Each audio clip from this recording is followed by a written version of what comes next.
कौन सा गीत था वो?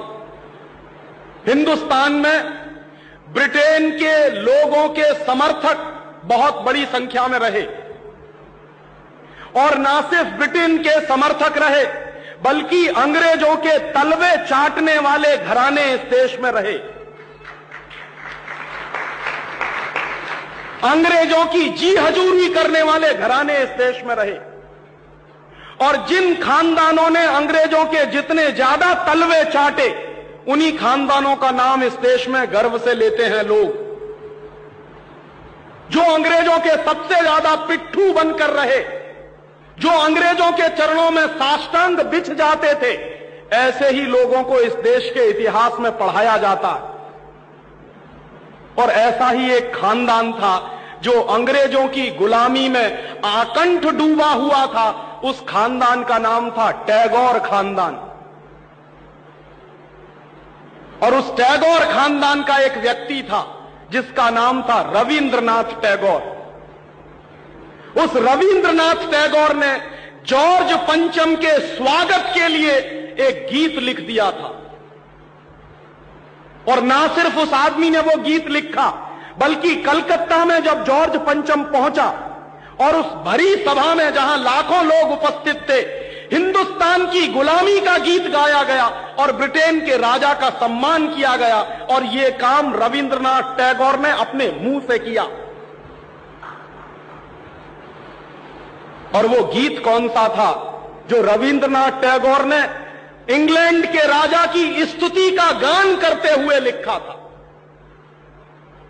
वो गीत वही है जिसको आप कहते हैं जनगण मन अधिनायक जय हे भारत भाग्य विधाता।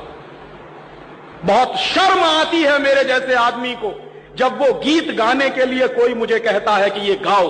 क्यों गाएं उस गीत को? रविन्द्रनाथ टैगोर तो चापलूसी करते थे अंग्रेजों की, रविन्द्रनाथ टैगोर तो चाटुकार थे अंग्रेजों के, और रविन्द्रनाथ टैगोर तो साइकोफेंट थे अंग्रेजों के। इसलिए उन्होंने अंग्रेजों के राजा के सम्मान में वो गीत लिखा था। मैं तो नहीं हूं, मुझे तो अंग्रेजों की चापलूसी से कोई मतलब नहीं है। मैं तो अंग्रेजों का उससे ज्यादा विरोधी हूं जितना कोई हो सकता। लेकिन मेरे आजाद देश में उस गीत को बार बार गवाया जाए, यह मेरा राष्ट्रीय अपमान का प्रश्न है। और जिस गीत को अंग्रेजों के राजा जॉर्ज पंचम के स्वागत में गाया था रविन्द्रनाथ टैगोर ने, वही गीत 5 दिन पहले दिल्ली के एयरपोर्ट पर गाया गया महारानी के सम्मान में।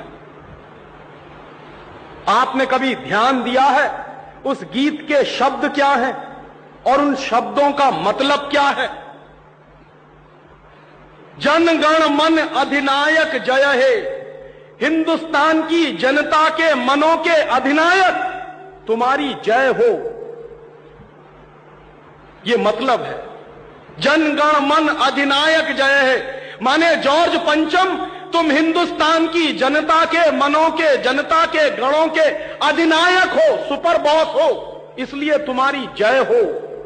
ये रविन्द्रनाथ टैगोर गा रहे हैं। भला इससे ज्यादा चाटुकारिता का दूसरा कोई प्रमाण मिल सकता? इससे ज्यादा साइकोफेंसी का दूसरा कोई प्रमाण आपको मिल सकता? और दूसरी लाइन है जनगण मन अधिनायक जय है, भारत भाग्य विधाता, माने तुम भारत के भाग्य विधाता हो, माने हमारा भाग्य तुम लिख रहे हो। यह तो कोई भगवान से भी नहीं कहता है। लेकिन रविन्द्रनाथ टैगोर ने तो हिंदुस्तान के साम्राज्यवादी राजा का प्रतीक जो जॉर्ज पंचम था, उसको भगवान से भी ऊपर रख दिया था कि तुम तो भारत के भाग्य विधाता हो। पंजाब सिंध गुजरात मराठा द्राविड़ उत्कल बंग, विंध्य हिमाचल यमुना गंगा, उच्छल जलधि तिरंग, तब शुभ नामे जागे तब शुभ आशीष मांगे। माने पंजाब सिंध गुजरात मराठा द्राविड़ उत्कल बंग, ये सारा हिंदुस्तानी इलाका तुम्हारे लिए आशीष मांग रहा है, तब शुभ आशीष मांगे, तुम्हारी भलाई की प्रार्थना कर रहा है। ये पूरा हिंदुस्तान जो अंग्रेजों की गुलामी में सिसक रहा था, उसको रविन्द्रनाथ टैगोर लिख रहे हैं कि ये सारा का सारा हिंदुस्तान तुम्हारे लिए आशीष मांग रहा है। तब शुभ आशीष मांगे, और वो सारी की सारी आशीष हम तुमको दे रहे हैं अपनी तरफ से। और अंत में जनगण मंगलदायक जय हे भारत भाग्य विधाता, वही भारत के भाग्य विधाता तुम्हारा मंगल हो, तुम्हारा कल्याण हो।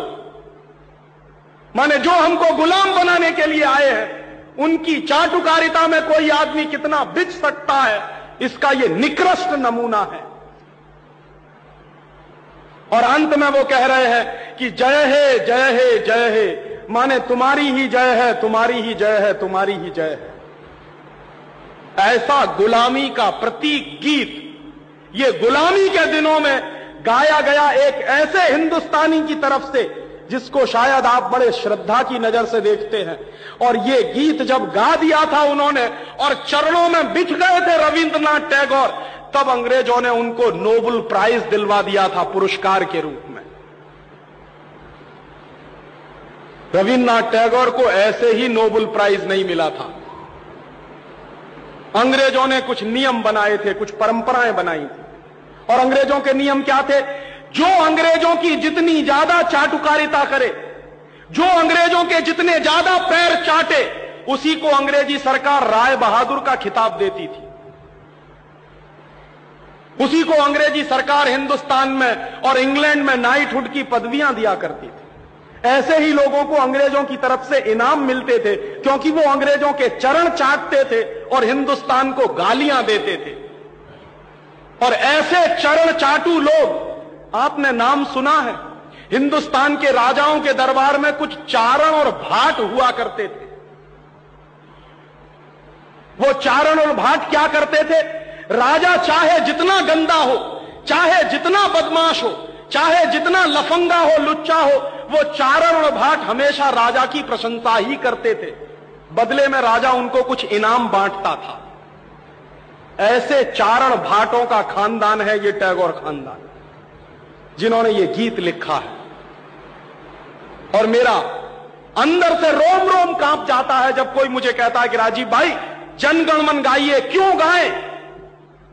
हिंदुस्तान का गीत नहीं है जनगण मन अधिनायक जय।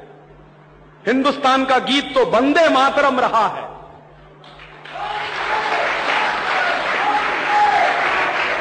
और यह वंदे मातरम जैसा गीत जो हिंदुस्तान की आजादी की लड़ाई का प्रतीक था, जो हिंदुस्तान के लोगों में खून में जोश भरने का काम करता था, उस वंदे मातरम जैसे गीत को हिंदुस्तान में राष्ट्रीय गीत का दर्जा दिलवाने में 50 साल लग गया हमको, अब जाके हुआ है।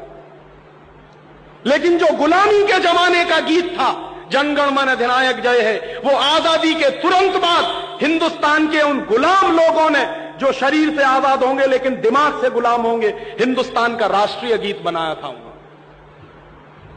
और आप में से बहुत कम लोग जानते होंगे कि कांग्रेस के 2 अधिवेशन हुए थे, जिन दोनों अधिवेशनों में यह फैसला हुआ था सर्वसम्मति से कि हिंदुस्तान की आजादी के बाद जनगण मन हमारा राष्ट्रीय गीत नहीं रहेगा। यह फैसला हुआ था कांग्रेस की समिति में। लेकिन उन्हीं कांग्रेस के लुच्चे नेताओं ने आजादी के बाद उसी को अपने देश का राष्ट्रीय गीत घोषित करवा दिया। इससे ज्यादा शर्म की दूसरी बात कोई हो नहीं सकती। और वो गीत जिस तरह से गाया गया था जॉर्ज पंचम की अगुवाई करने के लिए, जॉर्ज पंचम का स्वागत करने के लिए कलकत्ता में लाखों लोगों के बीच में, वही गीत अब फिर गाया गया है महारानी के सम्मान में उस दिन दिल्ली के